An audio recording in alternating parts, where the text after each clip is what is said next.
A lei de Deus, livro do Êxodo, capítulo 20.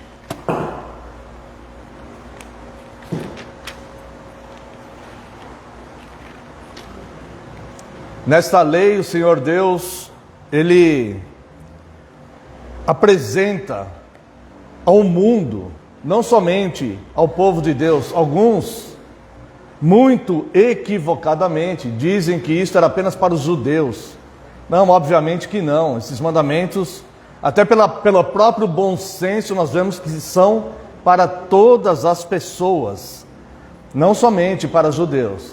Então nós vemos aqui neste código perfeito moral de Deus, uma forma justa de procedimento e de viver, de vivência. E Ele nos alerta para a existência do pecado e o que é o pecado. Irmãos, ao longo do tempo, muitos movimentos surgiram no meio cristão, no mundo. E as pessoas, se afastando dos 10 mandamentos, perdem a noção e o contato do que é pecado. Então atribuem questões pecaminosas a algo que por si só não é pecado. Questões muitas vezes irrelevantes, as pessoas dizem ser pecado e condenam pessoas por fazerem algo que a Bíblia não fala que é pecado. E muitas vezes cometem os pecados que a Bíblia diz que é pecado. É como o Senhor Jesus falou muitas vezes,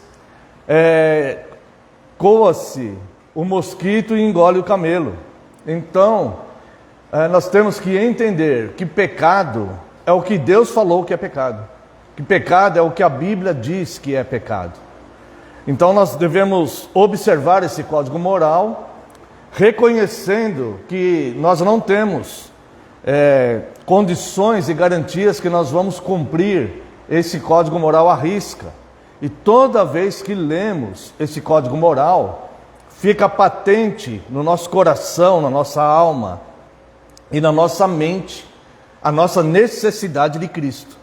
Nós precisamos de Cristo, porque por nós mesmos nós não conseguimos cumprir perfeitamente esta lei de Deus. Então eu quero convidar os irmãos para a leitura da Santa Lei de Deus, no livro do Êxodo, capítulo 20. Então falou Deus todas estas palavras: Eu sou o Senhor teu Deus, que te tirei da terra do Egito, da casa da servidão. Não terás outros deuses diante de mim. Não farás para ti imagem de escultura, nem semelhança alguma do que há em cima nos céus, nem embaixo na terra, nem nas águas debaixo da terra. Não as adorarás, nem lhes darás culto, porque eu sou teu Deus, Deus zeloso, que visita a iniquidade dos pais nos filhos, até a 3ª e 4ª geração daqueles que me aborrecem. E faço misericórdia até 1000 gerações daqueles que me amam e guardam os meus mandamentos. Não tomarás o nome do Senhor teu Deus em vão, porque o Senhor não terá por inocente o que tomar o seu nome em vão. Lembra-te do dia de sábado para o santificar. 6 dias trabalharás e farás toda a tua obra, mas o 7º dia é o sábado do Senhor teu Deus. Não farás nenhum trabalho, nem tu, nem o teu filho, nem a tua filha, nem o teu servo, nem a tua serva, nem o teu animal, nem o forasteiro das tuas portas para dentro. Porque em 6 dias fez o Senhor os céus, a terra, o mar, e tudo que neles há. E ao 7º dia descansou. Por isso o Senhor abençoou o dia de sábado e o santificou. Honra teu pai e tua mãe, para que se prolonguem os teus dias na terra que o Senhor teu Deus te dá. Não matarás, não adulterarás, não furtarás, não dirás falso testemunho contra o teu próximo, não cobiçarás a casa do teu próximo, não cobiçarás a mulher do teu próximo, nem o seu servo, nem a sua serva, nem o seu boi, nem o seu jumento, nem coisa alguma que pertença ao teu próximo. O Senhor Deus, ele começa a apresentar os 10 mandamentos dizendo, chamando a atenção do povo para a libertação. Libertação de escravidão. Aqui ele está dizendo: eu sou o Senhor teu Deus que te tirei da terra do Egito, da casa da servidão. Nós sabemos que tudo nas Escrituras apontam para Cristo. Cristo é o centro das Escrituras. Por Ele, para Ele, dele são todas as coisas. E tudo que contém, tudo que está revelado por Deus na Bíblia Sagrada é pertinente a Cristo. Então, quando Deus libertou o povo da escravidão egípcia, Deus poderia simplesmente, com mão forte, determinar que o faraó libertasse o povo em uma só vez. No entanto, Deus levantou um libertador, que foi Moisés, enviou as 10 pragas, deu a festa da Páscoa, mostrando a necessidade de se matar um cordeiro e do sangue do cordeiro ser aspergido. Tudo isto apontando para o sofrimento de Cristo, para o libertador que era Cristo, para o sangue de Cristo, para a aspersão do sangue de Cristo, que nos liberta do que representou o Egito ali naquele momento. Não que a nação do Egito, represente isso, mas o que representou naquela situação do Antigo Testamento, naquele momento, a libertação da escravidão. Como Moisés libertou o povo da escravidão egípcia, assim Deus levanta Cristo para libertar o indivíduo, o homem, a mulher, da escravidão do pecado, da escravidão do erro, dos enganos, das ilusões que levam o homem constantemente à quebra desses mandamentos. Então, Cristo, Ele nos liberta a ponto de nós não sermos mais dominados pelo pecado. Eventualmente, infelizmente, ainda neste corpo que estamos, com esta mente corrompida que temos, ainda temos resquícios do pecado de Adão, da queda. Então nós infelizmente ainda erramos. Mas Cristo então Ele nos levanta, Deus então nos levanta um libertador. Assim como levantou Moisés no Egito, levanta Cristo. Se nós omitirmos os 10 mandamentos e dissermos que esses 10 mandamentos eram apenas para judeus, Cristo seria de fato apenas para os judeus, como erradamente acreditou-se durante um tempo, e até mesmo o judaísmo ortodoxo crê que ainda virá um Cristo somente para a nação de Israel. Então a igreja, quando ela abre mão dos 10 mandamentos, achando que isto é coisa para os judeus, ela se une a este equívoco de pensamento. Então Deus começa a dar os outros mandamentos todos. E nós, olhando para esses 10 mandamentos, que foram reafirmados todos os 10 no Novo Testamento, nós vemos que não é algo somente para um povo específico, somente para o judeu. Isso daqui é uma questão de todo ser humano observar. Não tenha outro Deus diante do Deus vivo. Só existe um Deus, só existe um Criador, só existe uma revelação de Deus, que é as Escrituras. Não existem outras. Nós não damos créditos a revelações particulares, vindas, oriundas, talvez da imaginação humana, ou até mesmo de influências espirituais. Só existe uma revelação de Deus. Deus fez uma Bíblia só, Ele não fez duas. Deus, ele levanta os apóstolos para lançarem os fundamentos doutrinários da igreja e encerrar os cânones. Se fosse para seguirmos revelações particulares, Deus manteria os profetas até hoje. Deus não encerraria a sua revelação nos cânones sagrados que são as Escrituras. Por isso, somente a Bíblia é a nossa revelação, a nossa regra de fé, e não revelações particulares. Não farás imagens de escultura, ou seja, qual o objetivo? Nós devemos olhar com senso, com bom senso, com discernimento. Irmãos, eu vou falar algo que é muito importante para os dias de hoje, em que todos nós, praticamente quase todos, olhamos redes sociais e vemos diversos pensamentos de diversas pessoas. Hoje, mais do que nunca, é necessário ter discernimento espiritual, saber discernir as coisas, julgar entre o que é certo e o que é errado, entre o que é bom senso e o que não é. Quando o segundo mandamento fala não faça imagem de escultura, é porque nós devemos adorar a Deus pelo que Ele é. Nós devemos adorar a Deus pelos seus atributos e não por imagens. Nós devemos lembrar de Cristo pelo que Ele faz e não dos atores das séries de TV, dos filmes de TV ou dos desenhos que fazem para criancinhas em escolas de classes de escola dominical. Ali não é Cristo. Ali não é Cristo. Esses atores não são Cristo, não representam Cristo. Quando você fecha os olhos para orar e você vê um ator que é simpático, que é cativante, você não está orando para Cristo. Você está orando para um semelhante teu, um pecador como nós. Alguém que precisa de Cristo também, assim tanto como nós precisamos também. A ideia do segundo mandamento é não distorcer e corromper a adoração e a oração.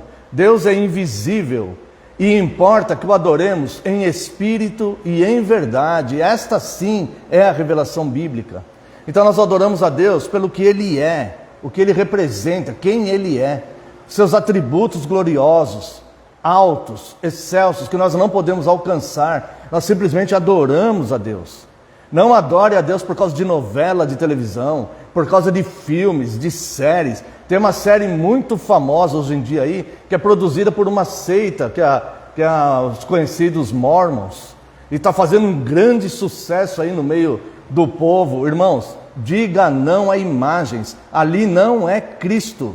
Se você quer ver a história de Cristo, leia os Evangelhos. Leia os Evangelhos, onde o próprio Deus revelou e o Espírito Santo inspirou, e o Espírito Santo vai iluminar em você. O terceiro mandamento, muito importante: não tome o nome de Deus em vão. Não use expressões com o nome de Deus, Cristo, Jesus. Não faça isto.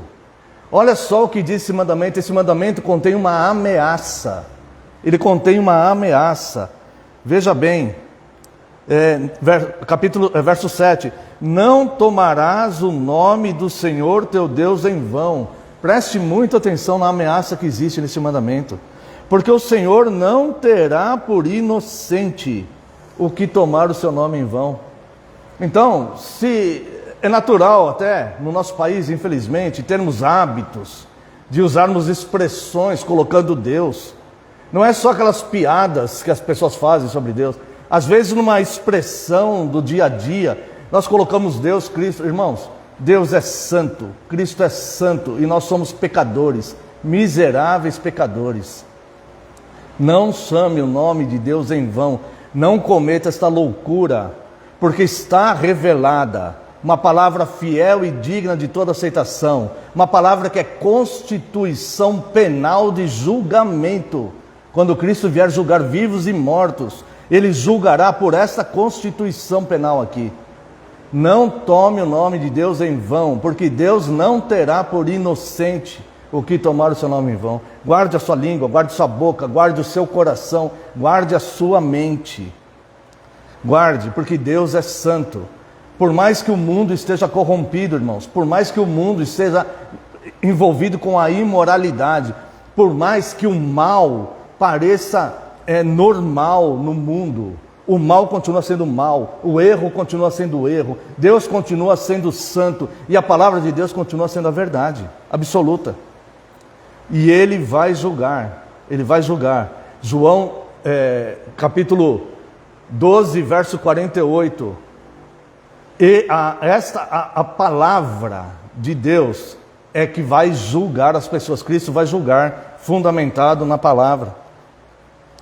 O quarto mandamento: Cristo é a plenitude de todas as coisas. Ele é o Senhor do sábado. O sábado é o cessamento, é cessar atividades, trabalhar 6 dias e guardar um dia para lembrar do Criador e do Salvador. Aprove a Deus que residisse em Cristo a plenitude dos tempos. Então, tudo, como nós falamos aqui no começo, é para Cristo, nele reside todas as coisas. Cristo, nós guardamos o dia do Senhor, o dia da ressurreição de Cristo, quando Ele completou a sua obra redentora. Tudo é para Cristo.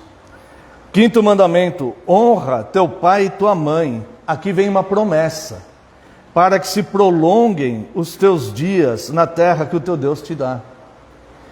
Lembrando que todos esses mandamentos, eles estão ratificados no Novo Testamento também. Honra teu pai e tua mãe, honra os teus genitores, honre os teus avós. Aqui não há uma condição, se eles forem bons, mesmo que eles sejam as pessoas mais ímpias do mundo, nós não temos autorização de Deus para nos voltarmos contra eles, para termos palavras agressivas com eles, para não respeitarmos. Nós não temos autorização de Deus. Nós temos uma ordem para nós honrá-los. Não importa se eles não foram ou não são pessoas que nós achamos que eles deveriam ter sido, ou que eles devam ser. Aqui diz, honra teu pai e tua mãe.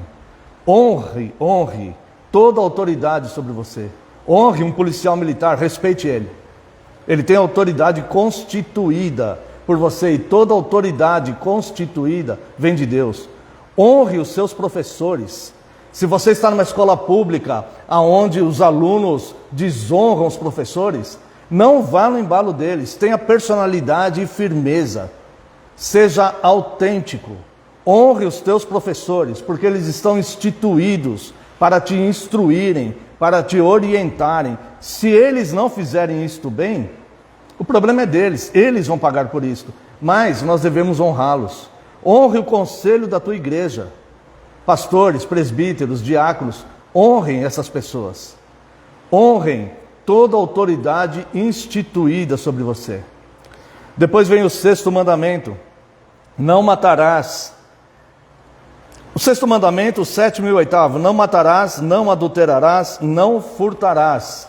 Nós devemos cumprir esses mandamentos, procurando sempre fidelidade absoluta sobre isto. Não matar, não cometer homicídio, obviamente, mas não mate também o ânimo e a esperança das pessoas. Deixe, irmãos, deixe de ser extremamente crítico com as pessoas. Tenha mais amor, tenha mais compaixão, tenha mais compreensão. O ser humano, ele precisa ser compreendido. O ser humano não precisa de um juiz do lado dele o tempo todo batendo martelos. Você está errado, você não fez certo, você não fez certo, você está errada, você não pode ser assim, você tem que mudar. Irmãos, abandonem essas práticas, se é que alguém tenha isso. Abandone isso. Não mate aquele que Deus colocou do seu lado, aquela que Deus colocou do seu lado, os seus filhos, os seus pais, os seus amigos. Parem com os excessos de críticas. Parece que ficam com lupa, olhando minúcias, procurando erros. Parem com isso, irmãos. Essa não é uma forma boa de viver. Isso não vai trazer um bom retorno para você. Isso vai deixar as pessoas frustradas ao seu redor. Isso só vai piorar as coisas. Ame, compreenda, perdoe. Entenda o ser humano. O ser humano precisa ser abraçado. O ser humano precisa ser cuidado. O ser humano, ele muitas vezes precisa ser elogiado, incentivado, reconhecido o que ele está tentando fazer. Mesmo que essa pessoa não esteja conseguindo fazer algo, ele precisa desse cuidado, desse acalanto. Por favor, irmãos, por favor, cuidem das pessoas. Deixem olhares críticos e severos e julgamentos. Deixem tudo isso para Cristo. Ele virá e julgará com perfeição, sem erro nenhum. Vamos compreender as pessoas, vamos amar as pessoas. Não adulterarás. Irmãos, procure viver contente com o que você tem. Evite pensamentos maus. Não furtarás. Olha, não tire dos outros o que não te pertence. Não levante um falso testemunho contra o teu próximo. Nós não precisamos falar das pessoas. Você já pensou isso? Que não há necessidade de ficar falando de outras pessoas? Nós não precisamos fazer isso.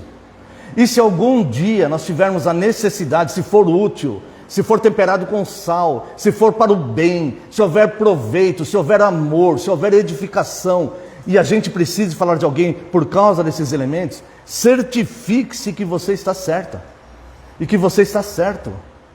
Nós não precisamos ficar falando de pessoas. Eu posso passar o meu dia inteiro conversando com um monte de gente sem ficar falando de outras pessoas. Eu posso falar de Deus, eu posso falar do clima, eu posso falar de futebol, eu posso falar de qualquer assunto. Eu não preciso ficar falando de pessoas. Por favor, entendam isto. Façam isto. Porque se algum dia você tiver que falar algo sobre alguém, certifique-se que isso é verdadeiro, que há verdade nisto, para que você não quebre o 9º mandamento.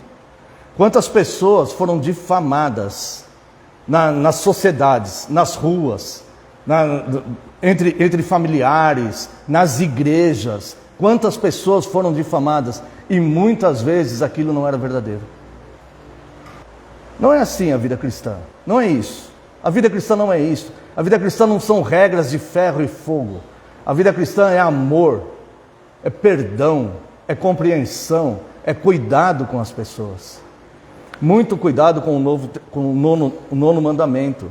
Nós não precisamos ficar falando de pessoas. 10º mandamento, não cobiçarás. Olha, tendo o que comer e o que vestir, estejais contentes. Tem desejo de adquirir outras coisas? Ótimo, você pode se estruturar e buscar, galgar posições melhores, conquistar coisas melhores. Ótimo, faça isso. Certamente, você fazendo isso de forma lícita, o Senhor Deus vai te abençoar. Você deve crescer mesmo. Você deve melhorar a sua qualidade de vida. Você deve fazer isso. Nós devemos fazer isso. Mas olha, o que é dos outros, é dos outros. Você pode até querer ter igual, mas o que é dos outros, é dos outros. Então, irmãos, esses mandamentos que o Senhor Deus deu, eles são perfeitos demais. Veja, nós tivemos que prolongar um pouquinho para comentar um pouco. Mas há tanto para se falar em cada um desses mandamentos, há tanto para se falar. É inesgotável, irmãos. Eu já fiz umas 2 vezes série de mandamentos, tanto em vídeos como em textos. É inesgotável, inesgotável. É assunto para uma vida inteira e não acaba. Então, irmãos, a beleza nesses mandamentos, a vida nesses mandamentos, a misericórdia nestes mandamentos, a compreensão, a cuidado, não é mandamentos apenas para judeus, não é algo que deve se perder no tempo. O próprio Deus escreveu isso com as suas próprias mãos e entregou, e Cristo e os apóstolos ratificaram isto no Novo Testamento. Ame as pessoas, procure ser leal, nós não conseguimos, de fato, isso nos envergonha. Nós não conseguimos guardar esses mandamentos. Não, todos nós somos ofendidos com esses mandamentos. Todos nós somos. Eu creio que os irmãos foram. Eu também fui. Eu mesmo falando aqui, irmãos, vou ser sincero, eu também fui ofendido com o que eu mesmo estou falando aqui. Sabe por quê? Porque esses mandamentos são perfeitos e eu não sou. E nós não somos. Mas nós devemos nos quebrantar diante disso. E falar assim, Senhor, de fato, o seu código moral é perfeito, a sua moral é positiva, e como eu estou errado, mesmo que eu vou sempre me considerando certo em tudo, como eu estou errado diante desse ou daquele mandamento, se não de todos, como que eu estou errado. Então, irmãos, que esses mandamentos, eles possam ser leitura nossa diária mesmo, e que nós possamos nunca perder o contato com eles, porque o pecado é a transgressão da lei. Se eu não sei qual é a lei, fatalmente eu vou pecar, porque é fácil infringir esses 10 mandamentos. De forma natural a gente infringe esses mandamentos aqui várias vezes por dia. É bem fácil. Então nós devemos procurar com zelo. Nós somos cristãos, não somos? Nós queremos ser cristãos, né? Nós queremos ser luz do mundo. Nós queremos ser sal da terra. Nós queremos representar Cristo, né? Vamos olhar com amor, porque sabemos que não podemos cumprir isso à risca. Mas vamos nos esforçar. Vamos deixar o nosso coração voltado e minimizar o mal, para que a gente possa, quem sabe, né, alcançar alguém através de amor. E essa pessoa ser despertada para de fato olhar, né, pensando sobre tudo que foi dito, né, para que nós possamos ser pessoas melhores. Não importa, viu, irmãos? Não importa, muitas vezes a gente parece que perde alguma coisa, mas a gente ganha lá na frente. Pode ter certeza disso, porque vale muito a pena servir a Deus de coração, com amor mesmo, com misericórdia, longanimidade, esses valores tão preciosos. Porque nós precisamos disso também das pessoas, sabia? Eu preciso que as pessoas me tratem também bem, com amor. Você também precisa.